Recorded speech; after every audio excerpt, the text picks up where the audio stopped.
ಅಸ್ಸಲಾಮು ಅಲೈಕುಮ್. Welcome back to my channel HR foods. ಹೇಗಿದ್ದೀರೆಲ್ಲರೂ? ಇವತ್ತು ಮಕ್ಕಳೆಲ್ಲ ಇಷ್ಟಪಟ್ಟು ತಿನ್ನುವಂತಹ ಜೆಲ್ಲಿ ಮಕ್ಕಳಿಗೆ ತುಂಬಾ ಇಷ್ಟ. ಹಾಗಾಗಿ ಈ ಜೆಲ್ಲಿಯನ್ನು ಹೇಗೆ ಮಾಡೋದಂತ ನಾನು ನಿಮ್ಮ ಜೊತೆ ಶೇರ್ ಮಾಡ್ತೇನೆ. ತುಂಬಾ ಈಸಿ ಮಾಡಲಿಕ್ಕೆ. ಹಾಗಾದರೆ ಬನ್ನಿ ಫ್ರೆಂಡ್ಸ್, ಹೇಗೆ ಮಾಡೋದು ನೋಡುವ. ನಮಗಿಲ್ಲಿ ಬೇಕಿರುವಂಥದ್ದು ಎರಡು ವಸ್ತು. ಒಂದು ಸಕ್ಕರೆ, ಒಂದು ಅರ್ಧ ಕಪ್ಪು ತಗೊಂಡಿದ್ದೇನೆ. ಹಾಗೆಯೇ ಒಂದಿಲ್ಲಿ ಅಗರ್ ಅಗರ್ ಗ್ರಾಸ್ ಅಂತೇಳಿ, ಚೈನಾ ಗ್ರಾಸ್ ಅಂತ ಕೂಡ ಹೇಳ್ತಾರೆ. ಇದು ಹಲಾಲ್ ಸರ್ಟಿಫಿಕೇಟ್ ಇದ್ದಂಥದ್ದು, ಪ್ಯೂರ್ ವೆಜಿಟೇರಿಯನ್ ಅಂತ ಹೇಳಿದ್ದಾರೆ ಇಲ್ಲಿ. ಹಾಗೆಯೇ ಇದರ ರೇಟ್ ನೋಡಿದರೆ ಖಾಲಿ 30 ರೂಪೀಸ್ ಇದೆ. ಹೆಚ್ಚು ಏನು ರೇಟ್ ಇಲ್ಲ. ಎಲ್ಲಿ ಕೂಡ ಗ್ರಾಸರೀಸಲ್ಲಿ ಇದು ಸಿಗ್ತದೆ. ಮತ್ತು ನೀರಿಗೇನು ಹಣ ಕೊಡಬೇಕಂತಿಲ್ಲ. ಇಲ್ಲಿ ಅರ್ಧ ಲೀಟರ್ ನೀರು ತಗೊಂಡಿದ್ದೇನೆ ನಾನು. ಒಂದು ಪ್ಯಾಕೆಟ್ ಚೈನಾ ಗ್ರಾಸಿಗೆ 30 ರೂಪೀಸ್. ಇದು ಹಾಫ್ ಲೀಟರ್ ನಾವು ನೀರನ್ನು ಯೂಸ್ ಮಾಡ್ಬೋದು, ಅದಕ್ಕಿಂತ ಜಾಸ್ತಿ ಯೂಸ್ ಮಾಡಬೇಡಿ. ಈಗ ಹೇಗೆ ಮಾಡೋದಂತ ನೋಡುವ.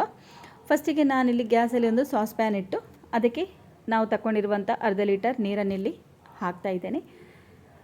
ಇದಕ್ಕೇ ಸಕ್ಕರೆಯನ್ನು ಕೂಡ ಆ್ಯಡ್ ಮಾಡ್ತಾ ಇದ್ದೇನೆ. ನಾನಿಲ್ಲಿ ಹಾಕ್ತಿರುವಂಥ ಸಕ್ಕರೆ ಜಾಸ್ತಿ ಸ್ವೀಟ್ ಕೂಡ ಇಲ್ಲ, ಹಾಗೆ ಕಡಿಮೆ ಕೂಡ ಇಲ್ಲ, ಮೀಡಿಯಮ್ ಆಗಿದೆ.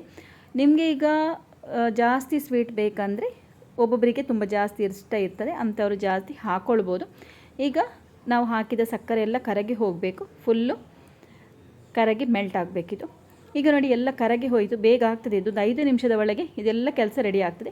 ಇನ್ನು ಈ ಚೈನಾ ಗ್ರಾಸನ್ನು ಫಸ್ಟಿಗೆ ನಾವು ಅದರ ಪ್ಯಾಕೆಟನ್ನು ಓಪನ್ ಮಾಡಿಕೊಂಡು ಈ ರೀತಿ ಕಟ್ ಮಾಡಿ ನಾವು ಈ ನೀರಿಗೇ ಹಾಕ್ಕೊಳ್ಳುವ. ಗ್ಯಾಸಿದು ಫ್ಲೇಮ್ ಇಲ್ಲಿ ಹೈ ಇಟ್ಕೊಳ್ಬೋದು. ಇದು ಹೈ ಫ್ಲೇಮಲ್ಲೇ ಮಾಡುವಂಥದ್ದು, ಏನು ಲೋ ಫ್ಲೇಮ್ ಮಾಡಿ ತುಂಬ ಟೈಮ್ ತಗೊಳ್ಳೋದು ಹಾಗೇನಿಲ್ಲ. ಹೈ ಫ್ಲೇಮಲ್ಲೇ ಮಾಡ್ಬೋದು, ಬೇಗ ಆಗ್ತದೆ. ಒಂದು 5 ನಿಮಿಷದ ಒಳಗೆ ಈ ಕೆಲಸ ಎಲ್ಲ ಫಿನಿಶ್ ಆಗ್ತದೆ ನಮಗೆ. ಈಗ ಇದನ್ನೆಲ್ಲ ಕಟ್ ಮಾಡಿ ಈ ರೀತಿ ಹಾಕ್ಕೊಂಡು ಬಿಡುವ ಈ ನೀರಿಗೆ.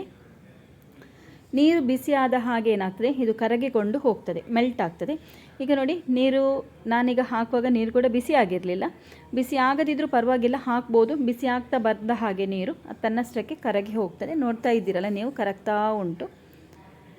ಇದು ಚೆನ್ನಾಗಿ ಫುಲ್ಲು ಮೆಲ್ಟ್ ಆಗಬೇಕು, ಒಂದು ಚೂರು ಕೂಡ ಇರಬಾರ್ದು.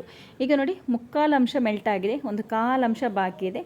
ಇನ್ನಿದು ಚೆನ್ನಾಗಿ ನೀರು ಕುದಿಯುವಾಗ ಒಳ್ಳೆ ರೀತಿಯಲ್ಲಿ ಮೆಲ್ಟ್ ಆಗಿರ್ತದೆ. ಚೆನ್ನಾಗಿ ಕುದಿಬೇಕು ನೋಡಿ, ಈಗ ಕುದೀತಾ ಉಂಟು. ಇನ್ನು ಫುಲ್ಲು ಕುದಿಬೇಕು, ಸ್ವಲ್ಪ ಅಲ್ಲ, ಸುತ್ತ ಕುದಿಬೇಕಿದು ನೋಡಿ.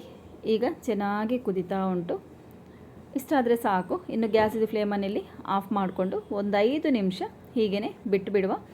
ತುಂಬ ತಣ್ಣಗಾಗಲಿಕ್ಕಲ್ಲ, ಒಂದು 5 ನಿಮಿಷ ಸಾಕು. 5 ನಿಮಿಷದಲ್ಲಿ ಕರೆಕ್ಟ್ ಆಗ್ತದೆ ನಮಗೆ ಬೌಲಿಗೆ ಹಾಕಲಿಕ್ಕೆ. ಇನ್ನು ನಾನಿಲ್ಲಿ 3 ಬೌಲ್ ಇಟ್ಟಿದ್ದೇನೆ.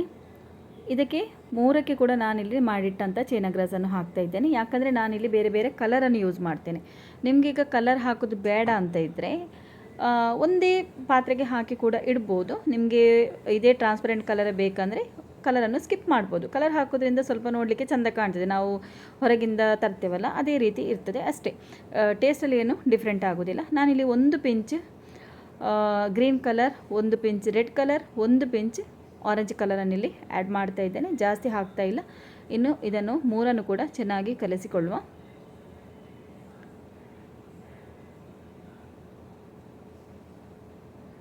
ಓಕೆ, ಈಗ 3 ಕೂಡ ರೆಡಿ ಆಯಿತು. ಇನ್ನು ನಾವು ಯಾವುದಕ್ಕೆ ಹಾಕ್ತೇವೆ, ಬೌಲಿಗ, ಗ್ಲಾಸಿಗ, ಯಾವುದಾದ್ರೂ ಮೌಲ್ಡಿಗ, ಯಾವುದಕ್ಕೆ ಬೇಕಿದ್ರೆ ನಾವು ಶೇಪ್ ಇರುವಂಥ ಪಾತ್ರೆಗೆ ಹಾಕಿ ಇಡ್ಬೋದು, ಯಾವ ರೀತಿ ಬೇಕು ಆ ರೀತಿ. ನಾನಿಲ್ಲಿ ಈ ರೀತಿ ಸಣ್ಣ ಸಣ್ಣ ಬೌಲಿಗೆ ಹಾಕಿಡ್ತಾ ಇದ್ದೇನೆ. ನಿಮಗೆ ನನ್ನ ಈ ರೆಸಿಪಿ ಇಷ್ಟ ಆಯ್ತಂದರೆ ಲೈಕ್ ಮಾಡಿ, ಶೇರ್ ಮಾಡಿ ಫ್ಯಾಮಿಲಿ ಫ್ರೆಂಡ್ಸ್ ಜೊತೆ ಎಲ್ಲ. ಹಾಗೆಯೇ ನನ್ನ ಚಾನಲಿಗೆ ಹೊಸಬರಾಗಿದ್ದರೆ ಇನ್ನೂ ಕೂಡ ಸಬ್ಸ್ಕ್ರೈಬ್ ಮಾಡಿಲ್ಲ ಅಂದರೆ ಪ್ಲೀಸ್ ಸಬ್ಸ್ಕ್ರೈಬ್ ಮಾಡದೆ ಹೋಗಬೇಡಿ. ಸೈಡಲ್ಲಿ ಬೆಲ್ ಐಕನ್ ಇದೆ, ಅದನ್ನು ಕೂಡ ಪ್ರೆಸ್ ಮಾಡಿ ನನ್ನ ರೆಸಿಪಿದು ನೋಟಿಫಿಕೇಷನ್ ನಿಮಗೆ ಬರ್ತದೆ. ನಾನು ಯಾವುದೇ ರೆಸಿಪಿ ಹಾಕಿದರೂ ಅದರ ನೋಟಿಫಿಕೇಷನ್ ಫಸ್ಟಿಗೆ ನಿಮಗೇ ಬರ್ತದೆ. ಹಾಗಾಗಿ ಸೈಡಲ್ಲಿ ಬೆಲ್ ಐಕನ್ ಇದೆ, ಅದನ್ನು ಕೂಡ ಪ್ರೆಸ್ ಮಾಡಿ ಫ್ರೆಂಡ್ಸ್. ಈಗ ನಾನಿಲ್ಲಿ ಬೌಲಿಗೆಲ್ಲ ಹಾಕಿ ಆಯಿತು. ಇನ್ನಿದನ್ನೊಂದು ಅರ್ಧ ಗಂಟೆ ಫ್ರಿಜ್ಜಲ್ಲಿ ಇಟ್ಟರೆ ಸಾಕಾಗ್ತದೆ, ಗಟ್ಟಿ ಆಗ್ತದೆ. ಅದಕ್ಕಿಂತ ಜಾಸ್ತಿ ಹೊತ್ತು ಬೇಕಂತಿಲ್ಲ. ಅರ್ಧ ಗಂಟೆಯಲ್ಲಿ ನಮಗೆ ಮಾಡಲಿಕ್ಕೆ 5 ನಿಮಿಷ, ಗಟ್ಟಿ ಆಗಲಿಕ್ಕೆ ಅರ್ಧ ಗಂಟೆ, 1 ಗಂಟೆ ಒಳಗೆ ಎಲ್ಲ ರೆಡಿ ಆಗ್ತದೆ. ಈಗ ಉಳಿದದನ್ನು ನಾನು ಈ ರೀತಿ ಗ್ಲಾಸಿಗೆ ಅರ್ಧ ಹಾಕಿಟ್ಟಿದ್ದೇನೆ. ಯಾವ ರೀತಿ ಬೇಕು, ಯಾವುದಕ್ಕೆ ಬೇಕಿದ್ರೂ ಹಾಕಿ ಇಡ್ಬೋದು ನೀವು. ಓಕೆ, ಈಗ ಇದನ್ನೆಲ್ಲ ಫ್ರಿಜ್ಜಲ್ಲಿ ಇಟ್ಟು ಬಿಡ್ತಾ ಇದ್ದೇನೆ. ಈಗ ಅರ್ಧ ಗಂಟೆ ಆಯಿತು, ಕರೆಕ್ಟಾಗಿ ಸೆಟ್ ಆಗಿದೆ ನೋಡಿ. ಯಾವ ರೀತಿ ಬೇಕಿದ್ರೂ ನೀವು ತೆಗಿಬೋದು, ಚೆನ್ನಾಗಿ ಬರ್ತದೆ. ಏನು ನೈಫ್ ಬೇಕು ಸೈಡೆಲ್ಲ ಬಿಡಿಸಿಕೊಳ್ಬೇಕಂತ ಏನಿಲ್ಲ, ಚೆನ್ನಾಗಿ ಬರ್ತಾ ಉಂಟು. ನೋಡ್ತಾ ಇದ್ದೀರಾ ನೀವು.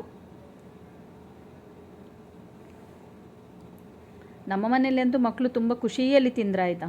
ನೀವು ಕೂಡ ನಿಮ್ಮ ಮನೇಲಿ ಮಕ್ಕಳು ಖುಷಿಯಲ್ಲಿ ತಿನ್ನಬೇಕಂತಿದ್ರೆ ಈ ರೀತಿದು ನೀವೇ ಮಾಡಿಕೊಡಿ. ಮಕ್ಕಳು ಕೂಡ ತುಂಬ ಖುಷಿಯಲ್ಲಿ ತಿಂತಾರೆ. ನಮಗೆ ಕೂಡ ತಿನ್ನಲಿಕ್ಕೆ ಆಗ್ತದೆ. ನಮಗೆ ಕೂಡ, ದೊಡ್ಡವರಿಗೆ ಕೂಡ ಇದು ತಿನ್ನುವಾಗ ತುಂಬಾ ಇಷ್ಟ ಆಗ್ತದೆ. ದೊಡ್ಡವರು ಕೂಡ ತಿನ್ಬೋದು, ತಿನ್ನಬಾರ್ದಂತ ಏನಿಲ್ಲ. ಕೆಲವರಿಗೆ ಇಷ್ಟ ಇರೋದಿಲ್ಲ, ಅಂಥವ್ರು ಬಿಟ್ಟು ಇಷ್ಟ ಇದ್ದವರು ಇರ್ತಾರೆ, ಅಂಥವರು ತಿನ್ಬೋದು. ಮತ್ತು ಸ್ವಲ್ಪ ಈ ರೀತಿ ಕಟ್ಟೆಲ್ಲ ಮಾಡಿ ಇಟ್ಟರೆ, ಅಥವಾ ನಾವು ಇದನ್ನೇ ಇದೇ ರೀತಿ ಕೂಡ ಇಟ್ಟರು 1-2 ವಾರ ಇಟ್ಟರೆ ಹಾಳಾಗೋದಿಲ್ಲ. ಜ್ಯೂಸಿಗೆ ಅಥವಾ ಶರ್ಬತ್ತಿಗೆ ಕೂಡ ಮಿಕ್ಸ್ ಮಾಡಿ ನಾವು ಇದನ್ನು ಕುಡಿಯುವಾಗ ಬಾಯಿಗೆ ಸಿಕ್ಕುವಾಗ ತುಂಬ ಟೇಸ್ಟ್ ಆಗ್ತದೆ. ಹಾಗೆ ಕೂಡ ಮಾಡ್ಬೋದು. ಹಾಗಾದರೆ ನೀವೊಂದು ಸಲ ಖಂಡಿತ ಟ್ರೈ ಮಾಡಿ ನೋಡಿ. ನಾನು ನಿಮ್ಮ ಜೊತೆ ಇನ್ನೊಂದು ಹೊಸ ರೆಸಿಪಿಯೊಂದಿಗೆ ಬರ್ತೇನೆ. ಅಲ್ಲಿ ತನಕ ಬಾಯ್. ಅಸ್ಸಲಾಮು ಅಲೈಕುಮ್.